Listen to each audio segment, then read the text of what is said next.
আসসালামু আলাইকুম রহমতুল্লাহি ওবরাকাতু।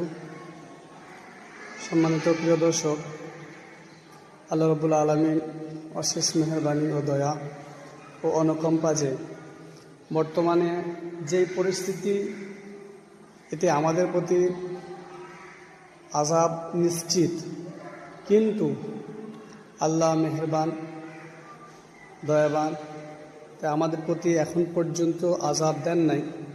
বর্তমান পরিস্থিতিতে আমরা কিন্তু আযাবের মুখোমুখি হয়ে গেছি। তো আমাদেরকে এই থেকে শুধরাতে হলে পরে আমাদেরকে করতে হবে কি? তো আমাদের এখন করতে হবে যে আমাদের প্রজন্মকে নিয়ে চিন্তা ফিকির করতে হবে। আজকে 1400 বছর পূর্বে যদি আমরা চলে যাই, তাহলে সেই সময় ছিল কি বর্বরতা ছিল। আজকে আমরা শিক্ষা থেকে দূরে চলে গেছি বলে আজকে আমাদের এই পরিস্থিতি।